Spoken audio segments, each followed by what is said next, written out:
What's up, guys? Today we're here to talk a little bit about Mimikyu. Mimikyu is a pretty interesting Pokemon. Definitely in my book, it's one of my favorites. A little bit of backstory. It's a small Pokemon. He's about 8 inches tall, which is insanely short. It's about as tall as you can see on my desk right now, maximum. It's kind of crazy. It's a ghost type Pokemon as well. That's what's really cool about this. There's a couple things actually that it can be. As you'll see by the cards on the desk, it can be a fairy type, pink, or a ghost type, purple, which is kind of cool. Its breeding statistics, apparently its egg group is called amorphous. Interesting. This must be for Pokemon Go. Hatch time 5,140 or 5,396 steps. Nice. Its catch rate is rated as 45 or 11.9%. And its gender ratio is 50-50 male-female. It only weighs about 1.5 pounds.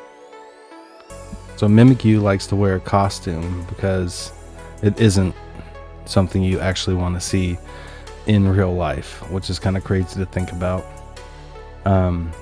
It's said that one of the original Pokemon researchers that was researching a Mimikyu saw its true form and died shortly after. So what Mimikyu has done to not like kill every trainer that sees him, which is kind of like metal, which is crazy. It's thrown on the Pikachu costume, as you can see on the screen there.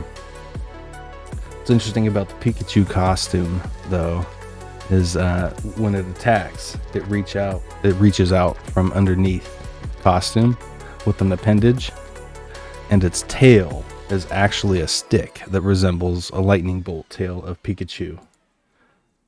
So here's kind of a look at that. The big appendage coming from under the costume, and then the wooden tail sitting on the ground. Another interesting look at Mimikyu would be a look from under its costume if it was looking down at you.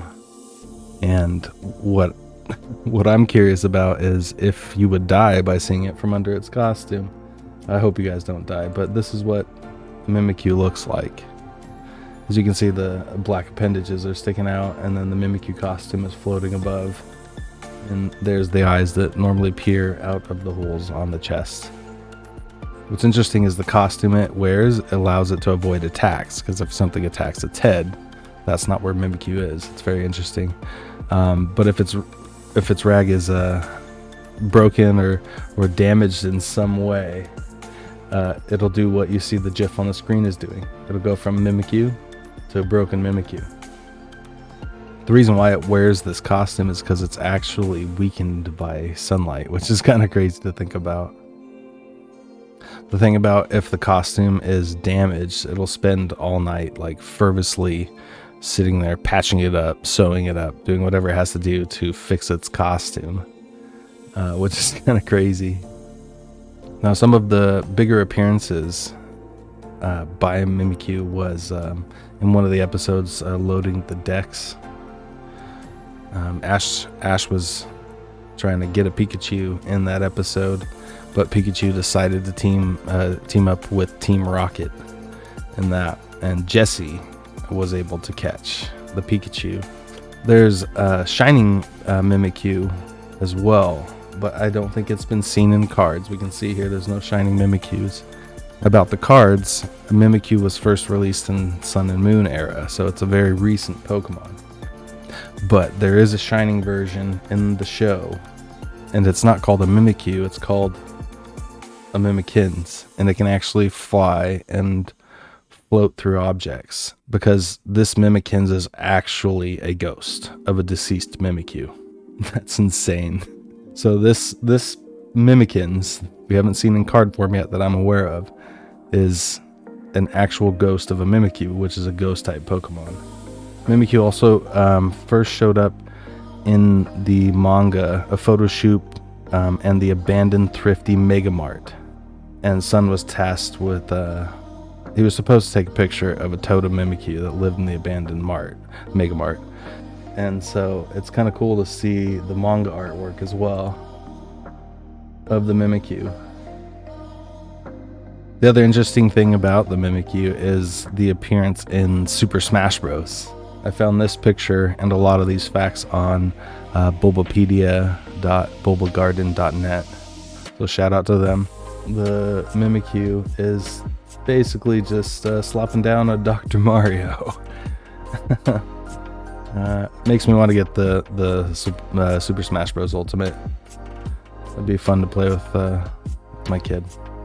There are a lot of other interesting things about the Mimikyu to really look into. The first appearances are pretty neat.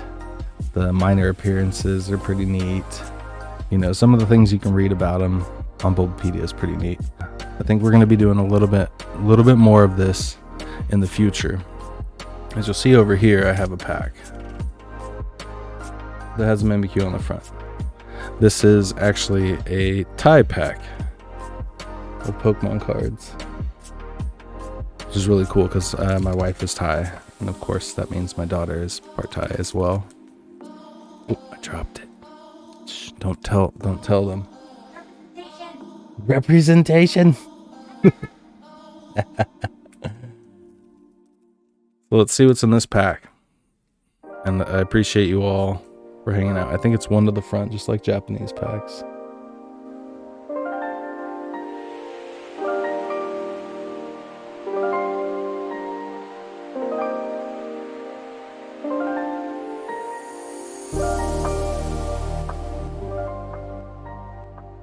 Ooh. I mean, maybe not the one I really wanted. I kind of wanted a Mimikyu, but not bad at all. Not bad at all.